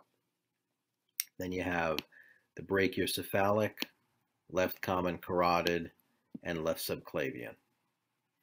And then what we said was, if we look at the left common carotid, it divides into a left external and a left internal carotid. When you look at the brachiocephalic trunk, it's going to divide also into a common carotid and a right subclavian. The right subclavian in the armpit becomes the axillary, in the arm becomes the brachial, in the forearm becomes the radial and ulnar artery. In the palm, there is a deep and a superficial palmar branch. And then going right into the fingers, we're going to have digital arteries. Going up into the brain is the circle of Willis, and the circle of Willis is going to encompass what we see up here. We'll go over these arteries in another illustration that's a little bit better. But nice picture, again showing arch of the aorta. If we look at the right-hand side, now we have the brachiocephalic, which is here, brachiocephalic trunk. This does not need designation left or right because there's only one, so it's just called brachiocephalic. You need to know that that's on the right-hand side. Okay, it's on the right-hand side. And then the brachiocephalic is going to fork in the road where it becomes the right common carotid and the right subclavian. Right subclavian becomes the right axillary, right brachial, and then the forearm becomes the radial and ulnar arteries, and in the palm, the deep palmar, and then the superficial palmar arch. And then you have the digital arteries.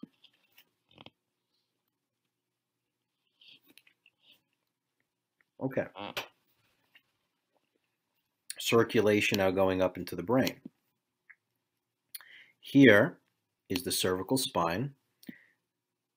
If you think back to some of the bony anatomy and you look at the cervical vertebrae, the transverse processes have holes in them called the transverse foramen. Through the transverse foramen of C1 to C6 is the vertebral arteries. The vertebral arteries go through them. Here's the right common carotid, and then you see the fork in the road. It's the internal carotid that goes deep into the brain. External carotid stays external, stays superficial. When we look at the circle of Willis, this is now the circulation going into the brain to feed the brain. So it starts off with right and left vertebral arteries. Those vertebrals unite, become one. So here's one vertebral, two vertebrals, they converge, and they're going to form the basilar artery. Then the basilar artery comes up, And right in here is the circle, for the circle of Willis. Okay. Now, let me show you the cerebral arteries, because there's three. There's going to be a posterior cerebral. There's going to be a middle cerebral. And then there's going to be anterior cerebral arteries. Okay, again, we did the two vertebrals. Both vertebrals come up, they unite, become the basilar. Basilar artery goes through the magnum foramen, the bottom of the skull. And then as that comes up, there's going to be several branches. One going to the back of the brain, posterior cerebral, middle brain, middle cerebral, front of the brain, anterior cerebral. Okay, again, we're talking about the circle of Willis, blood supply to the brain. Now there's two others, two biggies, anterior and posterior communicating arteries. Right here on this side, this is the posterior communicating, and it goes this way too. So this is the posterior communicating, and if there's a posterior communicating, it's going to be an anterior communicating, and that one's a lot smaller right there. Here's the anterior communicating, posterior communicating. And here's your internal carotid. 1, 2. So if this vertebral artery here, whoop, let me get the pen back on. If this one starts to get blocked, well, we still have a way of getting up this way. If this one gets blocked, well, we still have a way of getting up through here.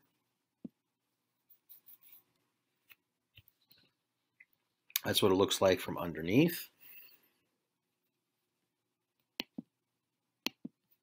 Again, so you're going to have one vertebral, another vertebral, basilar artery, this one, and this one. That's your posterior cerebral here and here, middle cerebral. Then you have this one and this one, anterior cerebral. Then this little short little section that I'm boxing in here, that's the anterior communicating, whereas the posterior communicating is this way. And then here's your internal carotids.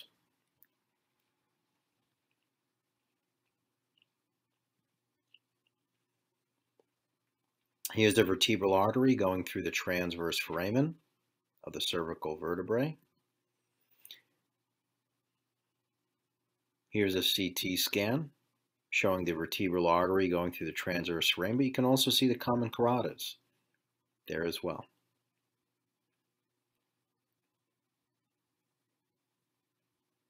Just to show you some of the other anatomy so you know what you're looking at over here. This is the zygomatic bone. This is the angle of the mandible. There's your TMJ, temporomandibular joint. There's your external auditory meatus. Here's your mastoid bone.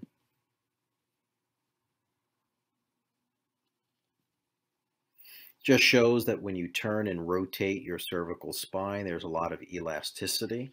And those vertebral arteries are very, very elastic and flexible. Maybe a little bit less so in perhaps smokers.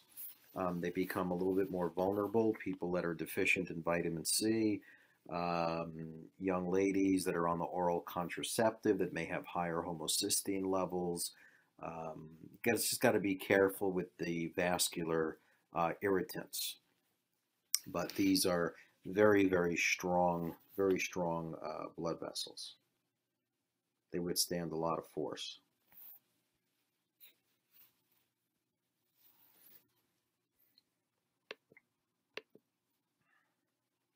Okay, so in the abdominal region,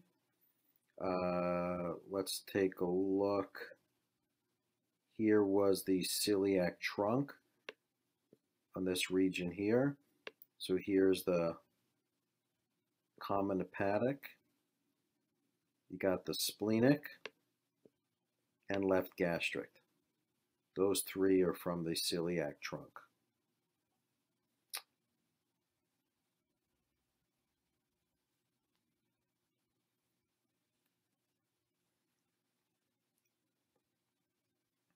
I like this picture right here because it shows, here's the celiac trunk here. Here's your ascending colon, transverse colon, descending colon, right? So right here is the superior mesenteric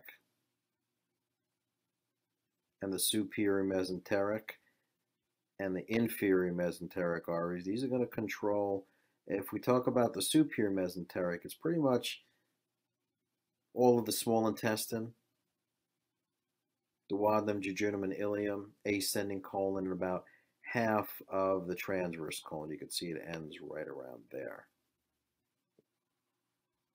Okay, and then the rest of it's going to be inferior mesenteric. So we can see here, oh, let me go back. Here's the inferior mesenteric. You can see that it's going to go to the other half of the transverse colon and get everything else. Okay. When we look at the abdominal aorta, we look at its branches. Here's the abdominal aorta. Then it splits into the common iliacs. We said anything with the common is going to divide into an internal and an external iliac. External iliac becomes the right femoral. The femoral is going to go down in back of the knee. It's the popliteal. And then there's going to be an anterior tibial and a posterior tibial.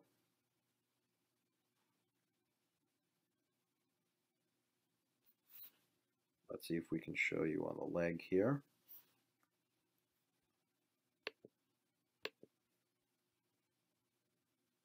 Common iliac. There's your internal and external iliac. So the external to the femoral, right behind the knee, it's the popliteal. And if we look at the popliteal on the right-hand side, which is the posterior view, popliteal is right behind the knee. And that's going to divide.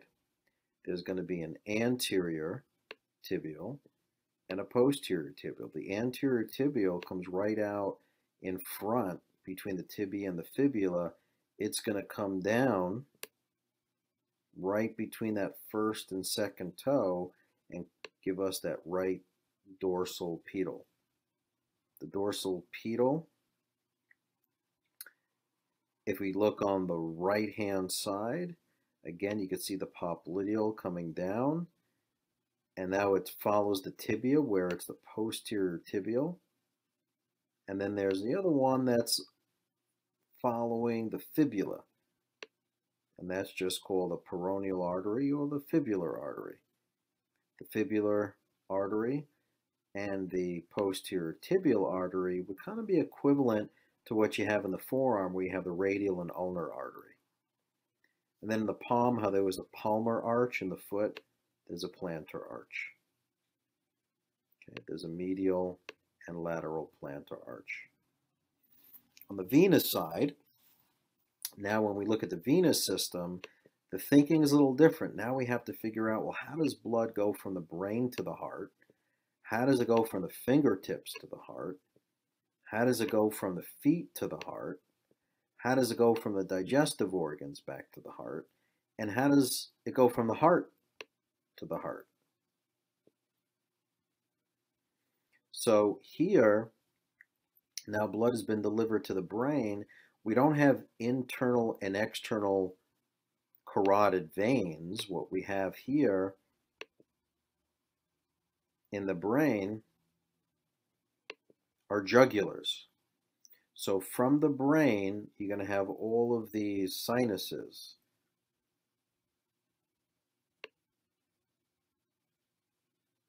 All of these different sinuses that are going to be draining. Eventually, they're going to lead into the internal jugulars, and the internal jugulars, they actually find their way into the left brachiocephalic and the right brachiocephalic arteries.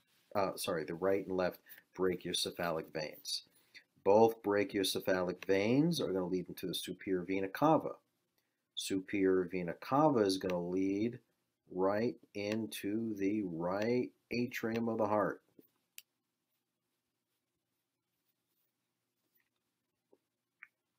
Okay, so here we have all of these sinuses: superior sagittal sinus, inferior sagittal sinus, straight sinus, transverse sinus, sigmoid sinus, cavernous sinus, right? So all those sinuses, again, eventually it's going to lead right into the internal jugular vein, right into the brachiocephalic, right into the superior vena cava. Just as there was a vertebral artery, there's going to be a vertebral vein.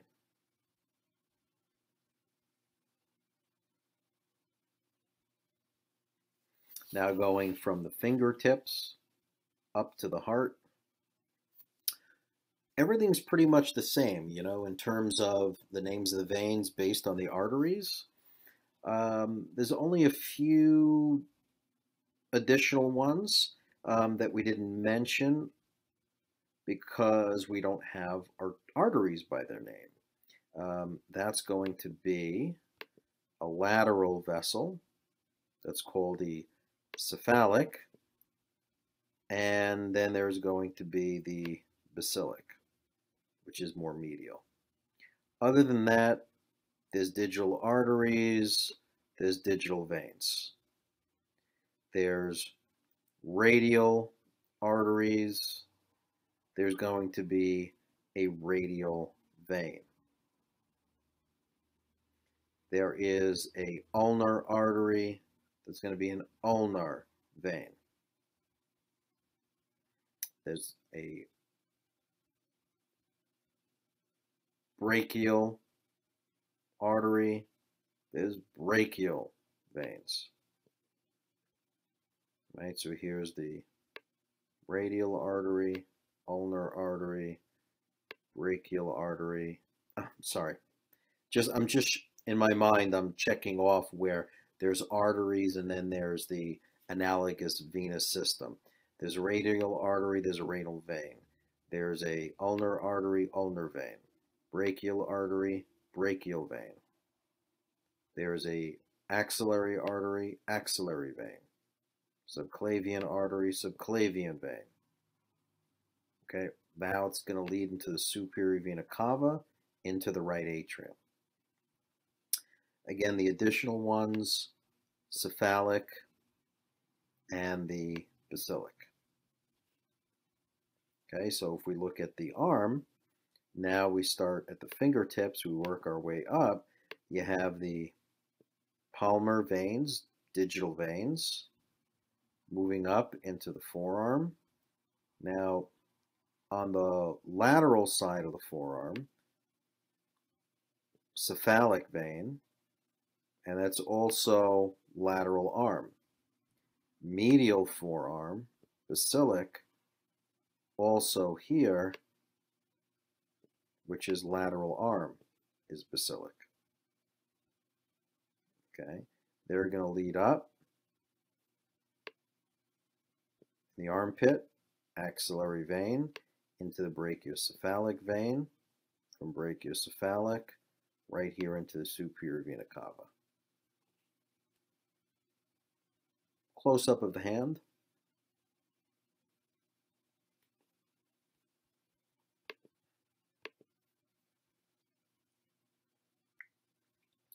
Here up on top, you can see the internal jugular, left and right, subclavian vein, right and left, brachiocephalic vein, right and left. Now, draining here in the ribs, let's look here. You have hemiazygous, azygous. They're both going to lead into the superior vena cava. Okay.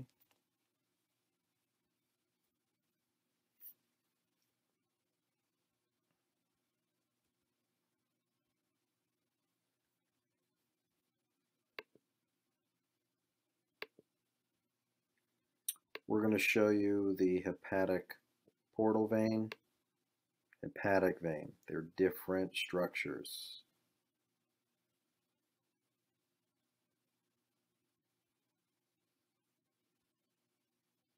Here's the inferior vena cava, common iliacs, with both internal and external iliac.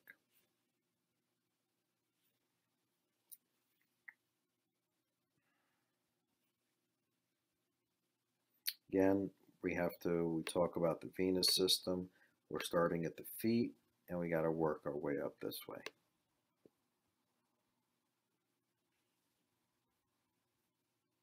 So again, just kind of like in the hand, I had the digitals.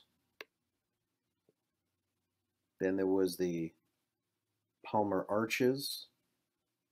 So now here we've got the dorsal venous arch, dorsal metatarsal arch on the bottom side, plantar venous arch. They start to move their deoxygenated blood upward. Anterior tibial vein, posterior tibial vein, popliteal vein, femoral vein, external iliac vein, internal iliac vein, common iliac vein, into the inferior vena cava. Now the one that runs the full length, there's the great saphenous vein. That one runs almost the full length from the upper thigh all the way down to the foot. And if there's a greater saphenous, there's going to be a small saphenous as well. Great picture, great illustration here, just showing how when blood is delivered to the digestive organs, they have to find a way back to the heart. So they have to find their way into the superior mesenteric. They have to find their way into the inferior mesenteric. And you also have, again, the splenic vein, which is here. And that's going to lead into here, which is called the hepatic portal vein. It's going to divert blood into the liver where it's going to detox, filter, and clean. And after it's detoxed, filtered, and cleaned from the liver, it's got to go into the inferior vena cava where now you have the hepatic vein. So the hepatic portal vein leads blood into the liver, and then the hepatic veins are the exit route from the liver into the inferior vena cava, from the inferior vena cava into the right atrium. Again, another good view showing the hepatic portal vein right there, and here is the hepatic vein. Superior mesenteric vein, inferior mesenteric vein.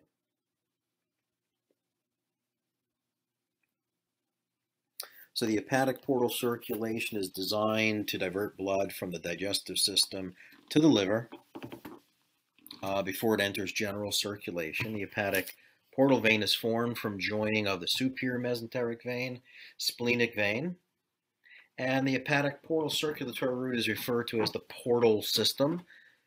And it's after it's diverted into the liver, it's going to go from the liver into the IVC by way of the hepatic vein.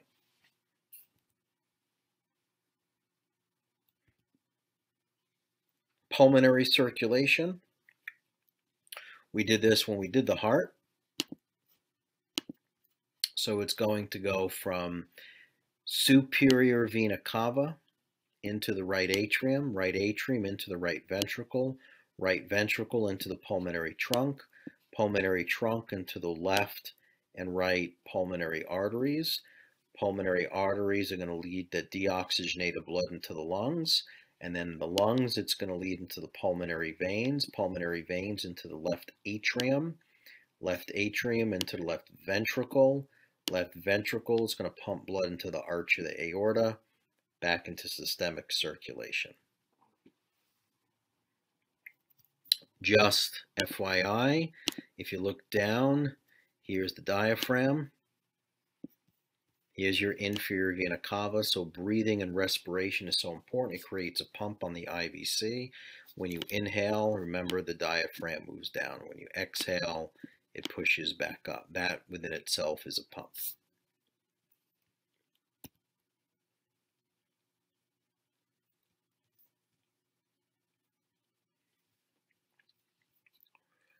Fetal circulation, just wanted to show you here between the right atrium and left atrium, there's a foramen ovale, which becomes the fossa ovalis. You can see it's opened right there. It's not closed here. And then you'll see the ductus arteriosus, which becomes the ligamentum arteriosus, and it's this connection here.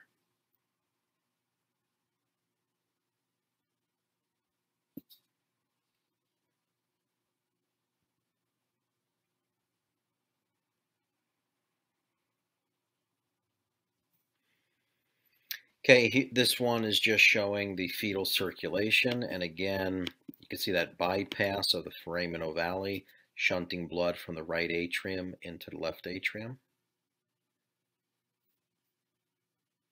And then there's the the ductus arteriosus, going from the pulmonary trunk into the arch of the aorta, which is here.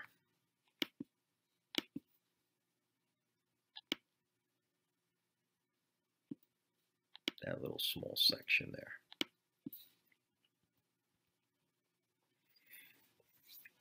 With aging, there's a little bit of loss of compliance of the aorta. There's a reduction in the cardiac muscle fiber size, a little bit of a loss of cardiac muscle strength. This is where coenzyme Q10 is really important for heart strength and heart function. We know that when people use statins, it depletes the coenzyme Q10, and a lot of people develop cardiac disorders as a result. A lot of ventricular failures and a lot of regurgitations can take place, or ventricular ectopies can take place.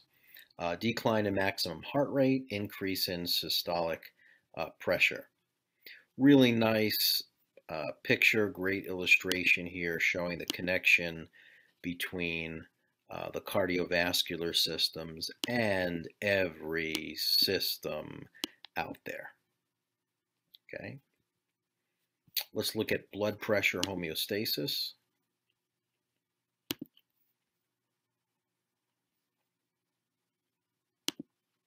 Blood pressure is the force of blood on its vessels as it is propelled to virtually every cell in the body. In order to provide sufficient blood flow to tissues, it is essential that our blood pressure is kept within a specific range. If it is too high, it can cause damage to the blood vessels. Or if too low, we can lose consciousness. There are three parameters which our body uses to maintain the homeostasis of blood pressure: cardiac output, blood volume, and the resistance to the flow of blood through vessels. Cardiac output is the quantity of blood ejected by the heart every minute. Cardiac output is the product of two factors: the stroke volume, which is the amount of blood ejected during every heart contraction, and the heart rate, which is the number of beats per minute. We can alter cardiac output, resulting in a similar alteration in blood pressure, by changing either stroke volume or heart rate. An even greater effect is caused by changing both simultaneously.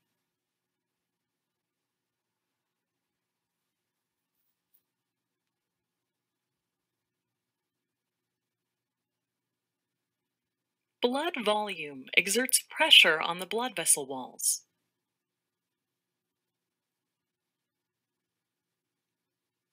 If blood pressure decreases, the body responds by increasing the total blood volume.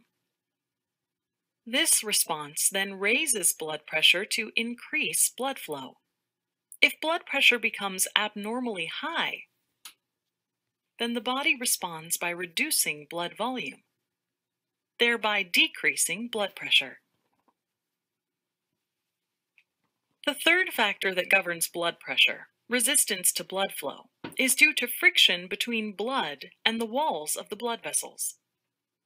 A decrease in the radius of blood vessels is the primary cause of greater friction. As the resistance to blood flow becomes greater, blood backs up on the proximal side, causing an increase in blood pressure. The smallest vessels capable of changing their radius are the arterioles.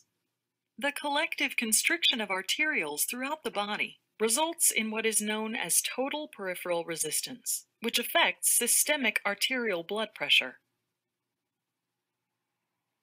To understand how blood pressure is regulated, let's consider the responses that occur when blood pressure is low.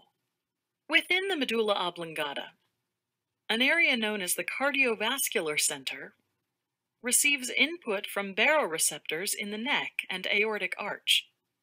Blood pressure to the brain and systemic blood pressure is detected.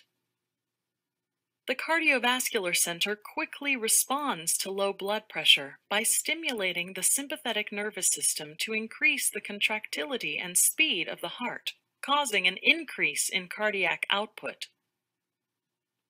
It also causes significant constriction of arterioles, which increases total peripheral resistance. The combination of greater cardiac output and increased resistance causes a rapid increase in blood pressure.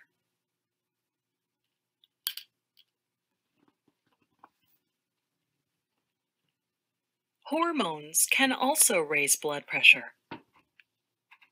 Decreased blood flow to the kidneys causes them to release the enzyme renin into the bloodstream.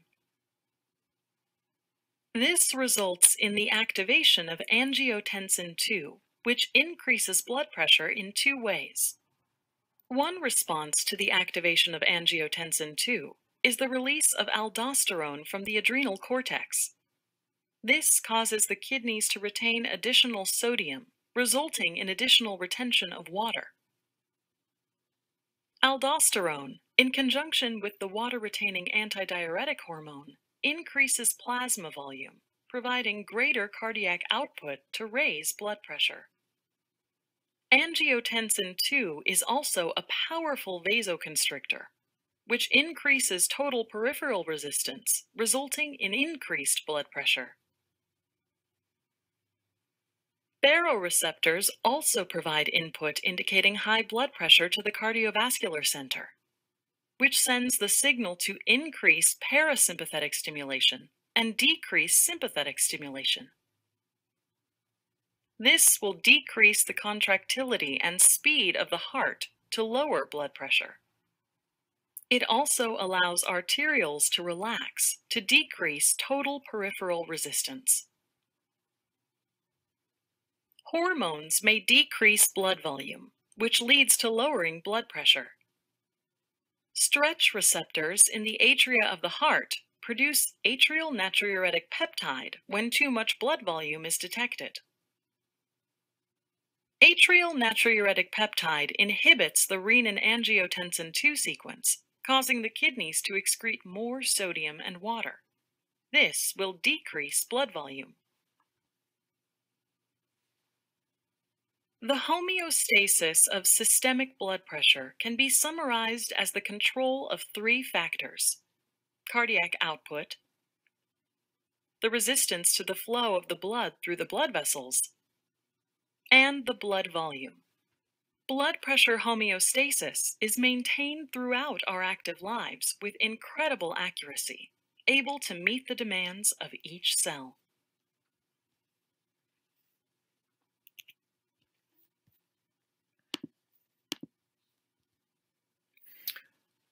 Okay, so normal blood pressure is supposed to be less than 120 over 80. I know usually you've heard of 120 over 80 is normal, systolic is 120, the 80 being diastolic. We really want it less than 120 over 80.